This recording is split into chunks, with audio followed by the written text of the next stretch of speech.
Hey YouTube, what's going on? My name is Gabe Bowling, founder of Bowling Capital, and thank you guys so much for joining today's video. In today's video, we're going to be going over what is happening in the real estate environment. How are people just like me going to be jumping all over this opportunity that's coming up over the next 12 to 24 months? And I'm going to walk you guys through exactly how I plan to take advantage of it, and more than anything, how I plan on making $40 million over the next 5 years. Let's go. Okay, so if you guys didn't know, today is June 15th, and Jerome Powell, chairman of the Federal Reserve, announced that they're increasing the federal funds rate by 75 basis points. What this means for real estate investors is interest rates are going up, right? It's no secret they've been on the come up since the last 6 months, and they're only going to continue to go up. Contrary to what you're seeing in the news, because the news is painting a negative narrative, right? If you're looking at it as an opportunity, this is by far the single best opportunity that I have seen in real estate in the last 10 years to be able to buy assets at discounted prices and create net worth for yourself and your family. And so I'm gonna walk you through exactly what I plan on doing and how I plan on making $40 million of profit take home to me over the next 5 years. Now, before I jump into it, I apologize if I go too fast or if you get confused by it. I'm working on putting together a free course for everybody here, regardless of wherever you're at in your real estate journey. I want to be able to help you get up to speed and understand the multifamily game. And so the first thing that you have to look at whenever you're looking at this as an opportunity is, what is the opportunity? What happens when interest rates rise? And you have to look at it very specifically to the asset class that you're investing in. So I'm not investing in single family homes. I'm investing in multifamily apartments, which trade much differently than your traditional single family home.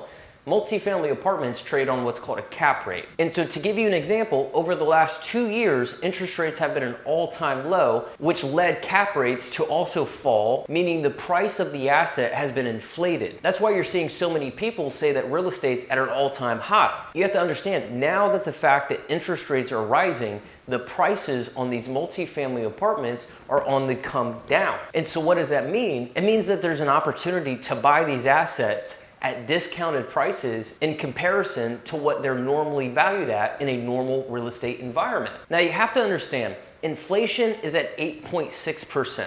And the reason that interest rates are going up is to combat inflation. The normal inflation rate is about 2% per year.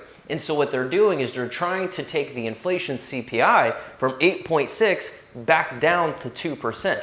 And so what it means is that even though in the short period of time, interest rates might be going up, over a long period of time, interest rates will eventually come back down to a very normalized standard. And so that right there is the opportunity itself. If you can buy a discounted property and make it make sense, meaning it's positive cash flow and you're not forced to sell in a year or 2 years and you have time on your hand, then this is a perfect time to buy multifamily apartments. Let me show you why. So my goal over the next 3 years, based on my current experience and based on the current relationships and connections that I have, I plan on buying $250 million worth of apartments over the next 36 months. And based on the markets that I'm in today, I believe that I'll be able to enter at about $150,000 per unit, which means I'll be able to acquire about 1,600 units over the next 3 years. And so you have to understand, because interest rates are going up, let's say that I can buy $250 million at an average of a 6% cap rate. All cap rate means, it suggests that if I pay $250 million for an asset and I'm buying it at a 6% cap rate,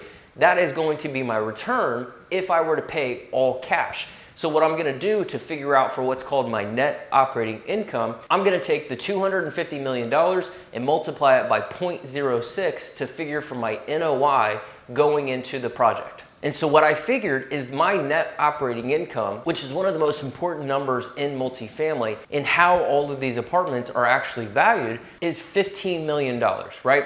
And so if I paid all cash, $250 million, and I purchased it at a 6% cap rate, my net operating income would in theory be $15 million. That's my target. That's what I'm looking for. And I also laid out on $250 million of real estate, because I'm not paying all cash, because you can use leverage, but I don't want to over leverage, especially in today's environment. I'm going to be very conservative with it. So I'm going to do 50 to 60% loan to value, meaning I'm taking on 50 to 60% leverage of the total portfolio value. So I did a $140 million loan and I raised $110 million from passive investors who want to invest in multifamily passively. $140 million is the debt and $110 million is the equity. I'm almost at a 50% loan to value, which is extremely conservative in today's environment.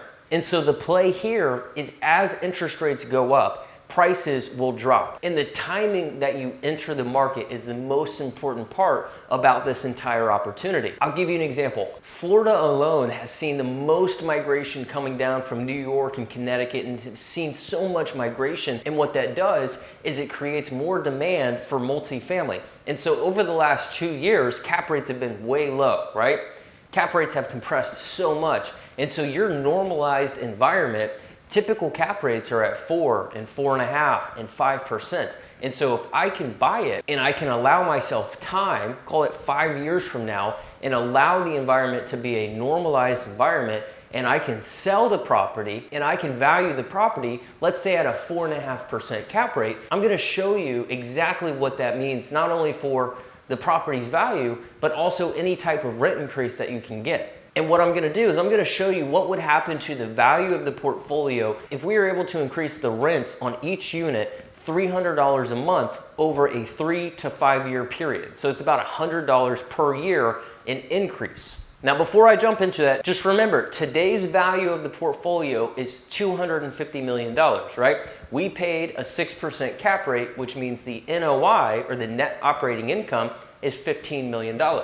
And so what we're going to do is we're going to focus on increasing the rents by $300, which increases the income, which ultimately increases your net operating income, which ultimately increases the total value of your portfolio. So the very simple way to look at this is, in this example, we own 1,600 units. If we're able to increase the rents by $300 on each unit per month, what you're going to do to figure out for your new income that you added to the property is you're going to take $300, multiply it by 1,600 units, or the number of units, and multiply that by 12 to figure out for your annualized new income that you added to that portfolio. And so in this instance, we added about $5.8 million of new income to the portfolio because we increased the rents by $300 per month per unit, which is nice, right? It's $6 million of added income to the property. So the cash flow that's being produced by the property goes up. But this is the magic trick. This is where real wealth is created, and how I plan on taking complete advantage of it. I look at both the cash flow increase, but more importantly, I look at the total value increase to the total portfolio by adding close to $6 million of new income to the portfolio. And so just to simplify it, I'm going to take the new income that I added by increasing the rents by $300, and I'm going to add that new income to my existing net operating income to figure from my total new net operating income. So I'm going to take the 5.8 and I'm going to add it to the 15 million existing NOI. And so you come up with about a $21 million net operating income after you've been able to improve the rents by $300. And so now this is where it starts to get fun, because remember, we bought it over the next 12 months from now. And because interest rates went up, we were able to enter at a very attractive cost basis of a 6% cap rate. Now, in a normal environment in Tampa, Florida, or Miami, Florida, or Fort Lauderdale, Florida, let's just say that the average cap rate would be a 4.5% cap rate. And I get it, guys, this is a lot of assumptions, gonna be off somewhere. I just wanna show you guys the exact opportunity so you can take advantage of it as well. So because interest rates are going up, we're able to buy it at a 6% cap rate. 5 years from now, when interest rates are back into a normalized environment, let's say that the value of this property would be valued at a 4.5% cap rate. And so what you're gonna do to figure out for your total new value of the overall portfolio, because remember, we bought it at $250 million and we bought it at a 6% cap rate, which means the NOI is $15 million. We added $6 million of income to it, taking the new net operating income to $21 million. And we're going to take the $21 million and divide it by a 0.045 or a 4.5% cap rate to figure for the total new value of the portfolio itself. And so what you find out whenever you do 21 million divided by a 4.5% cap rate is the total value of the property is now $466 million. And the crazy part about this is you bought it for 250 and it's almost worth $500 million. That's not just to double up on the total value. You have to remember, we only invested $110 million of equity. And so let's say that 5 years goes down the road, we sell this portfolio, sell it for $466 million. What does that mean for the investors and what does that mean for me? Because at the beginning of the video, I told you I would show you on how I plan on picking up at least $30 million of net worth over the next 5 years. This has happened. And so this is what it would look like if this were to happen. So we sell it for $466 million. We pay off the original loan that we put on it to buy it, which is $140 million. And so the way that it works whenever you invest passively into a fund like Bowling Capital, you pay off the debt and then you return all of the original capital or the equity that you invested into the deal. And then of the net proceeds that are left over, there is a profit split on that. A certain percentage will go back to the investors and a certain percentage will go back to the company putting the deal together. And so in this instance, remember, we bought it for $250 and we put $140 million of a debt on it and then we invested $110 million of equity. And so the way that it works is we sell it for $466 million, we pay back the original $140 million loan that we put on it, and then we pay back the original $110 million that the investors invested. Imagine this, you invest $100,000 into a real estate deal, we sell the property 5 years later, I send you your 100 back so you get 100% return of your capital, and then of the net proceeds, we do an 80-20 profit split. Some funds are different, some have 70-30, some have 60-40, and even 50-50. What I do is I do an 80-20. 80% of all the proceeds would then go to the investors, and then 20% of the proceeds would come back to Bowling Capital. And so what we have left after we return all of the capital back to the investors, after we've paid off the loan, the total net profits are $216 million that we picked up over a 5-year period because of the timing that we entered into the market. So what does this mean? 80% of this is going to go to the investors and then 20 of it is going to come back to my company and myself. And so in this example, 216 million are the net proceeds. 172 million would then go back to the investors, and then 43 million would then come back to Bowling Capital for putting the deal together from start to finish and making it a passive investment for all of the investors in the deal. And so not all of the 43 million is going to be profit. You have employees, you have asset managers, you have bonuses, you have everything to be able to make this happen. And net, let's just say that we could take home $30 million of profit to me personally over the next 5 years. Okay, so now that you guys understand the plan that's in place for me to be able to pick up close to $40 million of net worth over the next 3 to 5 years, you have to understand almost all of that was just completely made up. It's all based on projections, right? And the one thing that everybody knows is that projections are not real.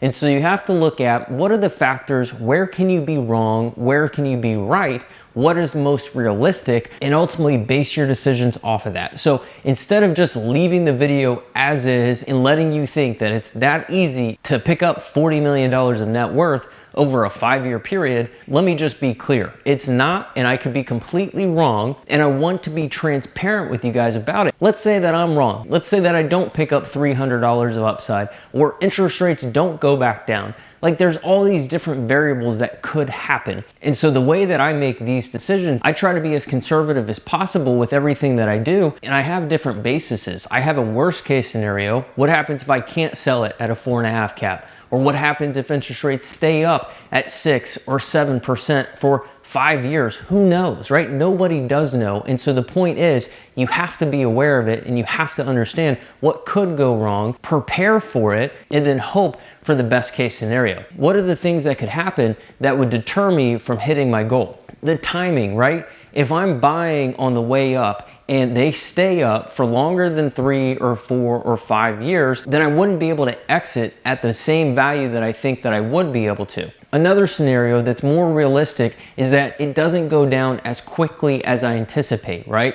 Interest rates are going up to combat inflation. Inflation is projected to be back to very close to 2% by 2024. And so what happens if they're wrong? This isn't the first time that the government's let us down and was wrong. What happens if it takes till 2025 or 2026 and then the interest rates start going down then, and instead of selling at a 4.5, I sell at a 5 or a 5.5? Another variable is, what if I can't get $300 of rent increase? What happens if I only find out that I can get $100 or $150 or $200? You guys can do the math and figure out how much does that change the value. And so as an operator of real estate, you have to understand there's different types of scenarios that can happen, and you want to be aware of them all. So with that being said, guys, the only thing that's going to help us actually understand what's going to happen is to be involved in the game and to be able to set yourself up, to be able to put yourself in the position to be able to reap the benefits if that does happen. Because I can tell you that you're never gonna make money on a deal that you don't own. So if you're not prepared and you're not buying through all cycles,